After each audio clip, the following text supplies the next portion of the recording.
الحمدللہ وحدہ والصلاة والسلام علی من لا نبی بعد وبعد۔ پیج نمبر 14، الدرس العاشر، 10واں سبق ہے سنن الصلاۃ، نماز کی سنتیں۔ ومنہا، اور نماز کی سنتوں میں سے کچھ سنتیں یہ ہیں۔ یہ من کا لفظ تبعیض کے لیے آتا ہے، جب آپ کسی چیز میں سے کچھ چیزیں بیان کرنا چاہتے ہوں، ساری نہیں۔ انہوں نے ابتدا کی ہے ومنہا سے، اس کا مطلب یہ ہے کہ اس سبق میں یہ ساری نماز کی سنتیں بیان نہیں کریں گے، بلکہ ان میں سے کچھ اہم سنتیں بیان کریں گے۔ الاستفتاح، پہلی سنت ہے الاستفتاح، یعنی دعائے استفتاح، وہ دعا جس کے ساتھ ہم نماز کی ابتدا کرتے ہیں۔ اس سبق میں انہوں نے نماز کی دو طرح کی سنتیں بیان کی ہیں، کچھ قولی اور کچھ فعلی۔ کچھ چیزیں وہ ہیں جو رسول اللہ صلی اللہ علیہ وسلم نماز میں بولتے تھے یا پڑھتے تھے، اور کچھ اعمال ہیں جو آپ صلی اللہ علیہ وسلم بولنے کے علاوہ کرتے تھے۔ ان میں سے الاستفتاح جو ہے، یہ دعائے استفتاح، یہ قولی سنت ہے۔ یہاں پہ رسول اللہ صلی اللہ علیہ وسلم مختلف دعائیں پڑھتے تھے۔ اللہم باعد بینی و بین خطایای، یہ بھی آپ سے ثابت ہے۔ سبحانک اللہم و بحمدک، یہ بھی رسول اللہ صلی اللہ علیہ وسلم سے ثابت ہے۔ اللہم لک الحمد انت قیم السماوات والارض، یہ بھی رسول اللہ صلی اللہ علیہ وسلم سے ثابت ہے۔ اور اس طرح کی 5-7 دعائیں ہیں جو رسول اللہ صلی اللہ علیہ وسلم اس جگہ پہ پڑھتے تھے۔ یہ اس موقع پہ، اس جگہ پہ اللہ اکبر یعنی تکبیر تحریمہ کہنے کے فوراً بعد یہ دعا پڑھنا یہ سنت ہے۔ اچھا، یہاں ارکان اور واجبات اور فرائض وہ سارے ذکر کرنے کے بعد ان چیزوں کو سنت قرار دینے کا مطلب یہ نہیں ہے کہ ان کو ہلکا سمجھ کے چھوڑ دیا جائے، کیونکہ جو آدمی رسول اللہ صلی اللہ علیہ وسلم کی سنت کو جان بوجھ کے چھوڑتا ہے تو اسے رسول اللہ صلی اللہ علیہ وسلم کے اس فرمان سے ڈرنا چاہیے جس میں آپ صلی اللہ علیہ وسلم نے فرمایا، فمن رغب عن سنتی فلیس منی، جو بندہ میری سنت سے بے رغبتی اختیار کرتا ہے، وہ سمجھتا ہے کہ اس کی ضرورت کوئی نہیں، فلیس منی، تو اس کا مجھ سے کوئی تعلق نہیں ہے۔ انہیں سنت کہنے کا مقصد صرف یہ ہے کہ یہ اعمال اگر آپ سے بھول کے رہ جائیں تو آپ کو سجدہ سہو کرنے کی ضرورت بھی نہیں، اور آپ کو نماز دہرانے کی یا وہ رکعت دہرانے کی ضرورت نہیں۔ اس کا مطلب یہ قطعاً نہیں ہے کہ یہ جو کام ہیں یہ ہلکے ہیں یا کم اہمیت والے ہیں۔ حضرت عبداللہ بن عمر رضی اللہ تعالیٰ عنہ سے کسی نے کسی عمل کے بارے میں سوال کیا تو انہوں نے کہا کہ رسول اللہ نے یہ کام کیا ہے۔ اس نے پوچھا کہ کیا یہ فرض ہے؟ تو انہوں نے کہا جی رسول اللہ نے کیا ہے۔ اس نے پھر دہرا کے سوال کیا کہ کیا یہ چیز فرض ہے؟ تو کہنے لگے میں تمہیں کہہ رہا ہوں کہ رسول اللہ صلی اللہ علیہ وسلم نے یہ کام کیا ہے اور ہم نے آپ کو دیکھ کے کیا۔ تو ان کو سنت قرار دینے کا مقصد یہ نہیں ہے کہ ان کی اہمیت کو ہلکا سمجھا جائے۔ دوسری سنت انہوں نے بیان کی ہے جعل کف الید الیمنا، جعل کر لینا، کف الید ہاتھ کی ہتھیلی، الیمنا دائیں کی، دائیں ہاتھ کی ہتھیلی، علی الیسری بائیں ہاتھ پر، فوق الصدر سینے کے اوپر، دائیں ہاتھ کی ہتھیلی کو بائیں ہاتھ پر سینے پر رکھ لینا، حین القیامی قیام کے وقت، جب آپ قیام کر رہے ہو نماز کے لیے اس وقت دائیں ہاتھ کی ہتھیلی کو بائیں ہاتھ پر سینے پر رکھنا یہ سنت ہے، قبل الرکوع و بعدہ، رکوع سے پہلے بھی اور بعد میں بھی۔ جو نماز کے دوران ہاتھ باندھنے کی کیفیت ہے، شیخ البانی رحمہ اللہ نے صفت صلاۃ النبی میں 3 کیفیتیں بیان کی ہیں۔ پہلی یہ ہے کہ آپ اپنی دائیں ہاتھ کی ہتھیلی کو بائیں ہاتھ کی ہتھیلی کی پشت پہ رکھ لیں۔ دوسری کیفیت یہ ہے کہ آپ اپنے دایاں ہاتھ اس طرح رکھیں بائیں ہاتھ کی بیک سائڈ پہ کہ آپ کا ہاتھ، آپ کی دایاں ہاتھ جو ہے آپ کا، وہ بائیں ہاتھ کی ہتھیلی پہ، آپ کی یہ جو جوڑ ہے اس پہ اور آگے بازو پہ آ جائے، کلائی اور آپ کا یہ بازو، ان تینوں چیزوں پہ آپ کا دایاں ہاتھ آ جائے، ہتھیلی کے پیچھے بھی، جوڑ پہ بھی، اور آگے بازو کا جو حصہ شروع ہو رہا ہے اس پہ بھی۔ اور تیسری صورت جو شیخ البانی رحمہ اللہ نے بیان کی، یعنی انہوں نے اس پہ دلائل ذکر کیے کہ سنت یہ طریقے ہیں۔ تیسرا طریقہ یہ ہے کہ آپ اپنی دائیں کلائی بائیں کلائی کے اوپر رکھ لیں، یعنی بالکل آپ کا جوڑ کے اوپر جوڑ آ جائے اور آپ کا ہاتھ وہ آگے بازو کے اوپر چلا جائے گا۔ یہ تینوں طریقے سنت ہیں۔ یہ نماز میں آپ جب قیام کریں گے تو اس میں تو یہ بالاتفاق ہے کہ آپ وہاں پہ ہاتھ رکھیں گے۔ اب مسئلہ ہے، انہوں نے یہ کہا ہے قبل الرکوع، رکوع سے پہلے بھی، و بعدہ، اور رکوع کے بعد بھی۔ حنابلہ اس چیز کے قائل ہیں کہ رکوع کے بعد بھی ہاتھ ویسے ہی باندھے جائیں گے جیسے نماز میں قیام سے پہلے باندھے جاتے ہیں۔ اس میں ہمارا موقف مختلف ہے۔ ہم یہ کہتے ہیں کہ نماز میں جہاں جو رسول اللہ سے ثابت ہے ہم وہ کریں گے۔ رکوع سے پہلے رسول اللہ صلی اللہ علیہ وسلم سے ثابت ہے کہ آپ نے ہاتھ باندھے ہیں۔ رکوع کے بعد کی صراحت موجود نہیں کہ رسول اللہ صلی اللہ علیہ وسلم نے رکوع کے بعد بھی ہاتھ باندھے ہیں۔ رکوع میں آپ سے ثابت ہے کہ آپ نے ہاتھوں کو گھٹنوں پہ رکھا، اور شروع میں بھی ثابت ہے کہ کھڑے ہو کے قیام میں آپ نے اپنے سینے پہ ہاتھ رکھے، لیکن رکوع کے بعد اس طرح کی صراحت موجود نہیں ہے، اس لیے ہم رکوع کے بعد کھڑے ہو کے ہاتھ باندھنے کے قائل نہیں ہیں، بلکہ وہاں دلیل نہیں ہے تو پھر ہم ہاتھوں کو ویسے چھوڑ دیں گے جو ہاتھوں کی اصل حالت ہے۔ تیسری سنت انہوں نے بیان کی رفع الیدین، ہاتھوں کو اٹھانا، مضمومتی الاصابع، انگلیوں کو ملا کر۔ مضموم ضم ہوتا ہے کسی چیز کو اکٹھا کر لینا۔ مضمومتی الاصابع، انگلیوں کو اکٹھا کر کے، اکٹھا کر کے مطلب آپس میں ملا کے، فولڈ کر کے نہیں، آپس میں ملا کر، ممدودتاً، اس حالت میں کہ وہ لمبی ہوں، انگلیوں کو ملا کر لمبی کر کے، حذو المنکبین، منکبین، انہیں اٹھانا ہے کہاں تک؟ حذو، برابر، المنکبین، کندھوں کے، اول اذنین، یا کانوں کے۔ ہاتھوں کی انگلیوں کو ملا کر لمبا کر کے اپنے کندھوں کے برابر یا اپنے کانوں کے برابر اٹھانا، عند التکبیر الاولی، پہلی تکبیر کے وقت یعنی تکبیر تحریمہ، وعند الرکوع، اور رکوع کے وقت، والرفع منہ، اور رکوع سے سر اٹھاتے ہوئے، وعند القیام، اور اٹھتے ہوئے، من التشہد الاولی، پہلے تشہد سے، الی الثالثۃ، تیسری رکعت کی طرف۔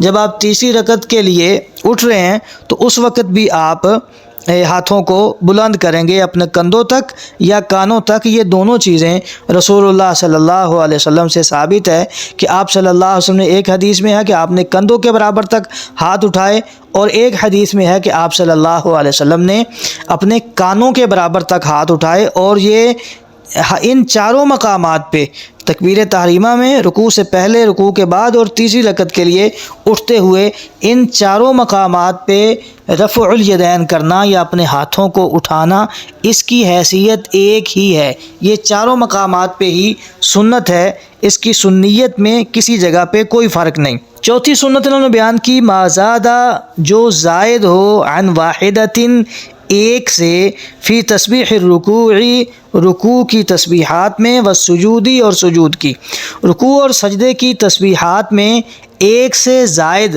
جتنی بار بھی آپ پڑھیں گے وہ بھی سنت ہے۔ ایک بار پڑھنا یہ پیچھے کہہ چکے ہیں کہ واجب ہے، اور ایک بار سے زائد آپ جتنا بھی پڑھیں گے وہ سنت ہے۔ پانچویں سنت یہ ہے ما زادہ، جو آپ زائد کہہ لیں، جو زیادہ ہو، علی قولی، یہ کہنے پر، ربنا ولک الحمد، ربنا ولک الحمد کہنے سے زائد آپ جو کچھ پڑھیں گے وہ بھی سنت ہے۔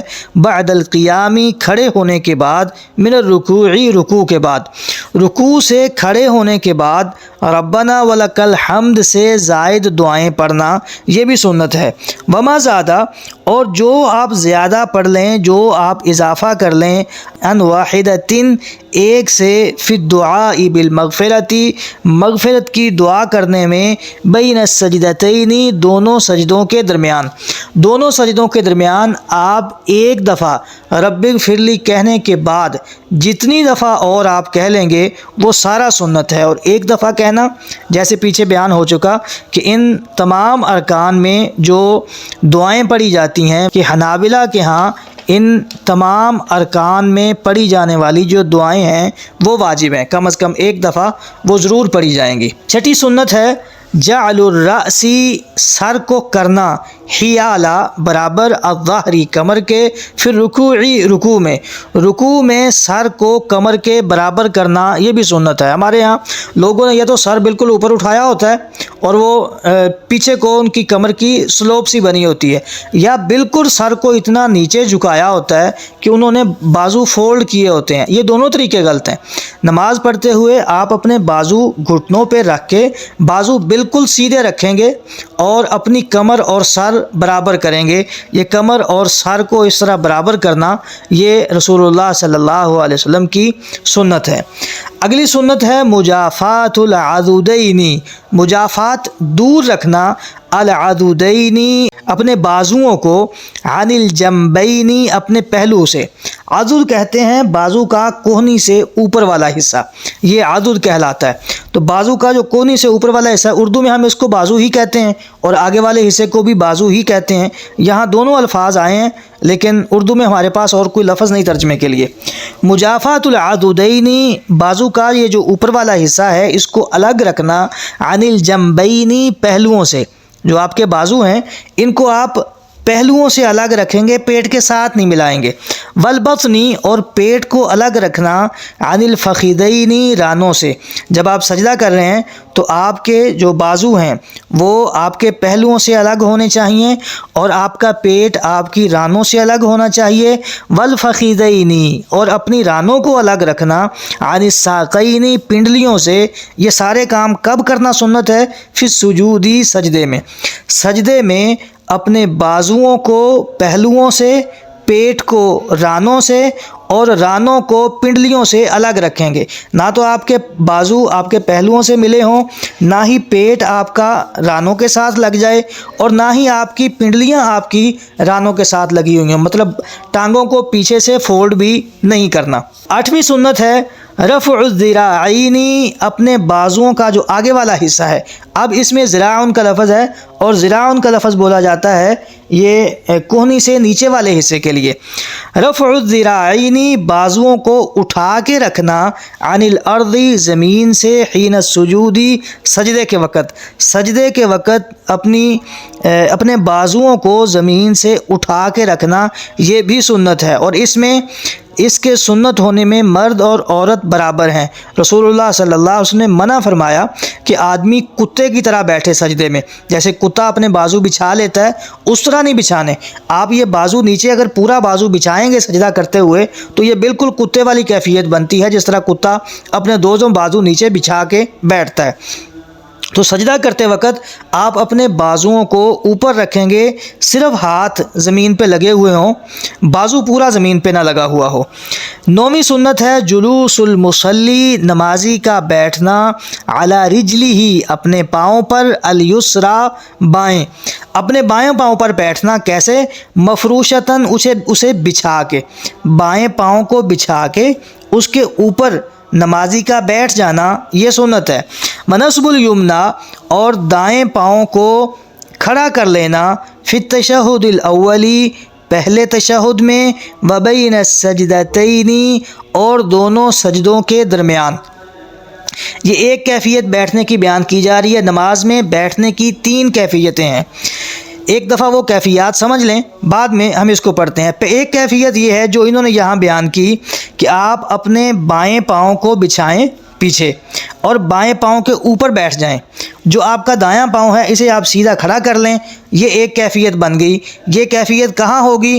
آپ کے 2 سجدوں کے درمیان اور پہلے تشہد میں۔ اور 2 سجدوں کے درمیان ایک اور کیفیت رسول اللہ سے ثابت ہے کہ آپ اپنے دونوں پاؤں کھڑے کر لیں اور ان کی ایڑیوں پر بیٹھ جائیں، انگلیاں آپ کی نیچے مڑی ہوئی ہوں گی پاؤں کی، اور دونوں پاؤں آپ کے اکٹھے ایڑیاں آپ کی ملی ہوئی اور آپ ایڑیوں کے اوپر بیٹھ جائیں، یہ طریقہ ہے صرف 2 سجدوں کے درمیان بیٹھنے کے لیے۔ اور دوسرا جو طریقہ انہوں نے بیان کیا ہے 9 نمبر پہ، اپنے بائیں پاؤں کو بچھا کے اس کے اوپر بیٹھنا اور دائیں کو کھڑا کرنا، یہ طریقہ ہے پہلے تشہد کے لیے اور 2 سجدوں کے درمیان۔ آگے 10ویں صورت دیکھیے، 10ویں سنت، تورک کرنا فی التشہد الاخیری، آخری تشہد میں، فی الرباعیتی، اس نماز میں جس کی 4 رکعتیں ہیں، والثلاثیتی، اور جس کی 3 رکعتیں ہیں، وہوا، اور وہ تورک کیا ہوتا ہے؟ الجلوس، بیٹھ جانا، علی مقعدتہ، اپنی سرین پر پیچھے نیچے لگا کے، وجعل رجلہ، اور اپنے پاؤں کو کر لینا، الیسرا، بائیں پاؤں کو، تحت الیمنا، دائیں کے نیچے، اپنے بائیں پاؤں کو دائیں کے نیچے سے باہر نکال لینا، ونصب الیمنا، اور دائیں پاؤں کو نصب کر لینا، کھڑا کر لینا۔ یہ تیسری صورت ہے، اس کو کہتے ہیں تورک۔ تورک یہ ہوتا ہے کہ آپ اپنے دائیں پاؤں کو کھڑا کر لیں اور بائیں پاؤں کو اس کے نیچے سے باہر نکالیں، اور آٹومیٹکلی آپ اپنے پچھلے حصے پہ، سرین پہ پیچھے لگا کے بیٹھ جائیں گے۔ اب اس میں تھوڑا سا اختلاف ہے۔ احناف کہتے ہیں، انہوں نے جو تیسری صورت بتائی ہے التورک، احناف کہتے ہیں کہ یہ صورت کبھی بھی اختیار نہیں کی جائے گی۔ حنابلہ کہتے ہیں کہ جس رکعت میں، جس نماز کی 3 یا 4 رکعتیں ہیں، اس میں آخری تشہد میں یہ والی کیفیت اختیار کی جائے گی، جبکہ صحیح ترین موقف یہ ہے کہ رسول اللہ صلی اللہ علیہ وسلم سے سجدے کے درمیان 2 کیفیات ثابت ہیں کہ آپ اپنے بائیں پاؤں کو بچھا کے اس کے اوپر بیٹھیں یا دونوں پاؤں کھڑے کر کے اس کے اوپر بیٹھ جائیں۔ اور اگر آپ کا وہ تشہد آخری نہیں ہے تو پھر بھی آپ اپنے بائیں پاؤں کو بچھا کے اس کے اوپر بیٹھیں گے، دائیں پاؤں کو کھڑا رکھیں گے۔ اور اگر وہ آپ کا تشہد آخری ہے، مطلب وہ آپ نے کل 1 رکعت پڑھنی ہے اور وہ آپ کا ایک ہی تشہد ہے، تو اس میں بھی، اور اگر آپ نے 2 رکعتیں پڑھنی ہیں تو ان کا جو ایک تشہد ہے اس میں بھی، اور اگر آپ نے 3 رکعتیں پڑھنی ہیں تو آپ کا تیسری رکعت والا تشہد، اور اگر 4 پڑھنی ہے تو چوتھی رکعت والا تشہد۔ مطلب جس تشہد میں آپ نے سلام پھیرنا ہے اس میں آپ تورک کریں گے، یعنی اس میں آپ اپنے دائیں پاؤں کو کھڑا کر کے بایاں اس کے نیچے سے باہر نکالیں گے اور اپنی سرین نیچے لگا کے اس پہ بیٹھ جائیں گے۔ 11ویں سنت یہ بیان کر رہے ہیں، الاشارۃ، اشارہ کرنا، بالسبابتی، اپنی شہادت والی انگلی سے۔ ہم اس کو شہادت والی انگلی کہتے ہیں، عرب اس کو سبابہ کہتے ہیں۔ سبابہ کہتے ہیں گالی گلوچ کرنے والی، برا بھلا کہنے والی۔ جب ہم ایک دوسرے کے ساتھ لڑتے ہیں تو ہم اسی انگلی کے ساتھ اشارہ کر رہے ہوتے ہیں، تم ایسے ہو، تم ایسے ہو۔ تو عربوں نے اس کا نام سبابہ رکھ دیا کہ انگلی گالیاں دینے کے لیے استعمال ہوتی ہے، لوگوں کو برا بھلا کہنے کے لیے، ان کی طرف اشارہ کرنے کے لیے استعمال ہوتی ہے۔ الاشارۃ، اشارہ کرنا، بالسبابتی، اپنی شہادت والی انگلی کے ساتھ، فی التشہد الاولی، پہلے تشہد میں، والثانی، اور دوسرے تشہد میں۔ پہلا تشہد ہو یا دوسرا تشہد ہو، آپ نے شہادت والی انگلی کے ساتھ اشارہ کرنا ہے۔ کب سے کب تک؟ من حین، اس وقت سے، یجلسو، جب بندہ بیٹھے گا تشہد، کب تک؟ الی نہایت التشہدی، تشہد ختم ہونے تک، اتنی دیر آپ نے اس کے ساتھ اشارہ کرنا ہے، اسے اٹھا کے رکھنا ہے۔ وتحریکھا، اور اسے حرکت دیتے رہنا ہے، عند الدعاء، دعا کے وقت۔ رسول اللہ صلی اللہ علیہ وسلم سے یہی ثابت ہے کہ آپ اپنی انگلی کو اٹھا کے رکھتے تھے اور اس کے ساتھ اشارہ کرتے تھے، یدعو بہا۔ آپ کے بارے میں یہ الفاظ ملتے ہیں کہ یحرکھا یدعو بہا، آپ اس کے ساتھ اسے حرکت دیتے رہتے تھے اور اس کے ساتھ دعا کرتے تھے۔ ہمارے ہاں 2 مختلف آراء پائی جاتی ہیں۔ ایک تو یہ ہے، کچھ لوگ تو جب اشہد ان لا الہ الا اللہ پہ پہنچتے ہیں تو اس وقت اٹھاتے ہیں اور فوراً پھر نیچے کرتے ہیں، جیسے اگر یہ زیادہ دیر کھڑی رہے گی تو کوئی گناہ ہو جانا ہے۔ ایسا کچھ نہیں ہے، رسول اللہ صلی اللہ علیہ وسلم سے ایسے بالکل اشہد ان لا الہ الا اللہ پہ آ کے اس کو اٹھانا بالکل ثابت نہیں ہے۔ رسول اللہ کے بارے میں بغیر کسی تاکید، کسی تعیین کے یہ ملتا ہے کہ آپ صلی اللہ علیہ وسلم اپنی انگلی کو اٹھاتے تھے اور اس کے ساتھ آپ دعا کرتے رہتے تھے۔ مطلب جیسے آپ اشہدو ان لا الہ الا اللہ پڑھ رہے ہیں اس وقت بھی، یا بعد میں اللہم صلی علی محمد اور آخری دعائیں، جو کچھ آپ پڑھ رہے ہیں، جیسے جیسے آپ دعا کر رہے ہیں ساتھ ساتھ آپ اپنی انگلی کو حرکت دیتے رہیں۔ لیکن دوسری طرف کچھ لوگ اتنی شدت سے حرکت دے رہے ہوتے ہیں کہ خود ان کی توجہ بھی ساری انگلی پہ ہوتی ہے، اور ان کے ساتھ اگر کوئی ایسا بندہ بیٹھا ہو جس نے کبھی اتنی انگلی نہیں ہلائی تو وہ بھی حیران ہو رہا ہوتا ہے کہ یہ کر کیا رہا ہے۔ تو اس میں اعتدال ہونا چاہیے۔ انگلی کو آپ جب آپ تشہد کے لیے بیٹھیں گے، وہ آپ کا پہلا تشہد ہے یا دوسرا تشہد، جب آپ تشہد کے لیے بیٹھے آپ اپنی انگلی کو کھڑا کر لیں اور اس کو آہستہ آہستہ جیسے جیسے آپ دعا کرتے رہیں ویسے ویسے دعا کے ساتھ آپ اس کو ہلاتے رہیں۔ اور اس کے لیے آپ وہ 2-3 کیفیات ہیں کہ آپ نے ساتھ انگلی کو انگوٹھے کو کیسے رکھنا ہے۔ ایک طریقہ تو یہ ہے کہ آپ اپنا جو انگوٹھا ہے اس کا سرا اپنی اسی انگلی کے بالکل آخری پورے کے ساتھ لگا لیں۔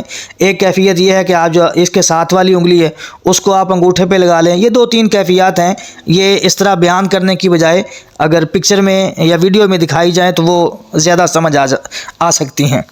12ویں سنت ہے الصلاۃ، درود پڑھنا، والتبریک اور برکت کی دعائیں کرنا، علی محمد، محمد صلی اللہ علیہ وسلم کے لیے، وآل محمد اور آل محمد کے لیے، وعلی ابراہیم اور ابراہیم علیہ السلام کے لیے، وآل ابراہیم اور ابراہیم علیہ السلام کی آل کے لیے، فی التشہد الاولی، پہلے تشہد میں درود ابراہیمی پڑھنا سنت ہے۔ کچھ لوگ یہ کہتے ہیں کہ اگر پہلے تشہد میں آپ نے درود ابراہیمی میں سے صرف اللہم صلی علی کہہ دیا تو آپ کو سجدہ سہو کرنا پڑ جائے گا۔ یہ بالکل غلط بات ہے۔ پہلے تشہد میں درود پڑھنا سنت ہے، آپ پڑھ سکتے ہیں، یہاں پہ یہ واجب نہیں ہے، لیکن آخری رکعت میں آپ درود ابراہیمی نہیں پڑھیں گے تو آپ کی نماز نہیں ہے، کیونکہ ہم یہ پڑھ چکے ہیں کہ وہاں درود ابراہیمی پڑھنا نماز کا رکن ہے۔ آگے 13ویں سنت یہ بیان کر رہے ہیں الدعاء، دعائیں کرنا، فی التشہد الاخیری، آخری تشہد میں درود ابراہیمی کے بعد دعائیں کرنا یہ بھی سنت ہے۔ یہ دعائیں ہم پیچھے پڑھ چکے ہیں کہ رسول اللہ صلی اللہ علیہ وسلم نے وہاں پہ اختیار دیا ہے، آپ نے فرمایا ہے ثم لیختر من الدعاء ما شاء، پھر وہاں بندے کو جو دعائیں کرنے کو دل چاہے وہ کر لے۔ 14ویں سنت ہے الجہر، بلند آواز سے، جہری آواز سے، بالقراءتی، قراءت کرنا، قراءت بلند آواز سے کرنا، فی صلاۃ الفجر، فجر کی نماز میں، وصلاۃ الجمعۃ اور جمعہ کی نماز میں، صلاۃ العیدین اور عیدین کی نماز میں، والاستسقاء اور صلاۃ الاستسقاء میں جو نماز بارش کے لیے پڑھی جاتی ہے اس میں، وفی الرکعتین الاولیین اور پہلی 2 رکعتوں میں، من صلاۃ المغرب، مغرب کی نماز میں، والعشاء اور عشاء کی نماز میں۔ ان تمام مقامات پہ جہری قراءت کرنا یہ بھی سنت ہے۔ فجر میں، جمعہ کی نماز میں، عیدین میں، صلاۃ الاستسقاء میں اور مغرب اور عشاء کی پہلی 2 رکعتوں میں جہری قراءت، بلند آواز سے قراءت کرنا بھی سنت ہے۔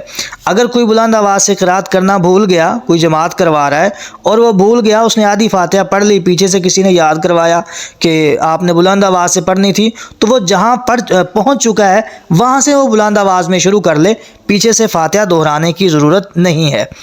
15ویں سنت ہے الاسرار، آہستہ آواز میں پڑھنا، بالقراءتی، قراءت آہستہ کرنا، فی الظہر، ظہر میں، والعصر اور عصر میں، وفی الثالثۃ من المغرب اور مغرب کی 3 رکعت میں، والاخیرتین اور آخری 2 رکعتوں میں، من العشاء، عشاء کی آخری 2 رکعتوں میں۔ یہاں قراءت آہستہ کرنا، پوشیدہ آواز میں، ہلکی آواز میں، بغیر لوگوں کو سنائے، اس طرح قراءت کرنا یہ سنت ہے۔ 16ویں سنت یہ بیان کر رہے ہیں قراءت، پڑھنا، ما زادہ، جو کچھ زائد ہے، عن الفاتحۃ من القرآنی، فاتحہ سے جو کچھ زائد آپ نے پڑھنا ہے وہ بھی سنت ہے، من القرآنی، قرآن مجید میں سے، قرآن مجید میں سے فاتحہ کے بعد آپ نے جو کچھ پڑھنا ہے وہ سنت ہے، اور ہم یہ پڑھ چکے ہیں کہ فاتحہ نماز کا رکن ہے۔ مع مراعاتی، خیال رکھتے ہوئے، بقیتی، شروع میں ہم یہ بتا چکے ہیں کہ انہوں نے منہا کہا ہے کہ یہ نماز کی کچھ سنتیں ہیں۔ اب 16 سنتیں بیان کرنے کے بعد یہ کچھ اشارہ کر رہے ہیں کہ کچھ اور سنتیں بھی موجود ہیں۔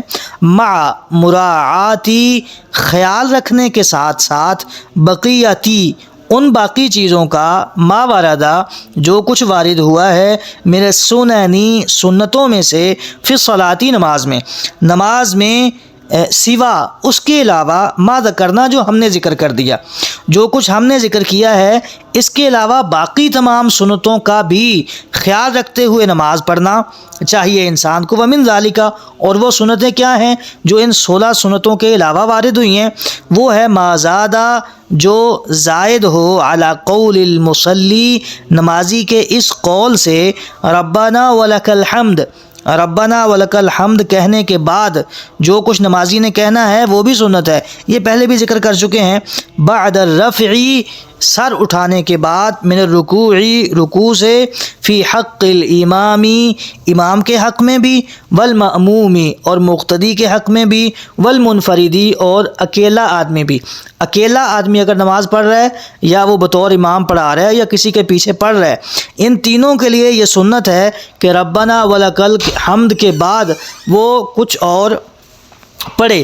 تو ربنا ولک الحمد کے بعد رسول اللہ صلی اللہ علیہ وسلم سے کئی دعائیں ثابت ہیں، کچھ میرا خیال پچھلے لیکچر میں کچھ ذکر ہو چکی ہیں، تو یہاں یہ دعائیں پڑھنا ربنا ولک الحمد کے بعد جتنی دعائیں آپ پڑھیں گے وہ ساری کی ساری سنت ہیں۔ اور اس سے پہلے سمع اللہ لمن حمیدہ یہ بیان کر چکے ہیں کہ سمع اللہ لمن حمیدہ کہنا امام اور منفرد کے لیے تکبیرات کی طرح ہی ضروری ہے، واجبات میں سے ہے، لیکن ہم نے وہاں یہ کہا تھا کہ سمع اللہ لمن حمیدہ کہنا سب کے لیے ضروری ہے، وہ امام ہو، منفرد ہو یا مقتدی ہو، اور یہ ربنا ولک الحمد اور اس کے بعد جو کچھ ہے وہ سب کے لیے سنت ہے۔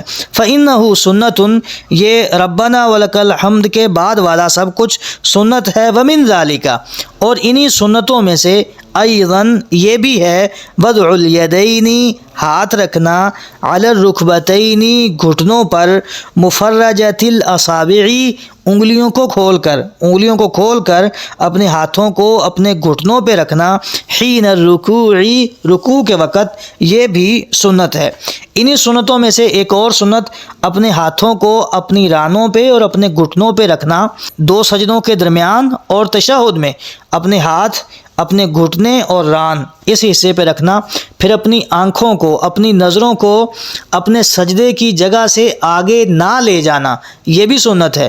رسول اللہ صلی اللہ علیہ وسلم اپنی نظریں اس جگہ پہ رکھتے تھے جہاں تک آپ نے سجدہ کرنا ہوتا تھا، مطلب آپ کی نظریں اس سے پیچھے رہیں یا وہاں تک رہیں، اس سے آپ نظریں آگے نہیں لے کے جائیں گے۔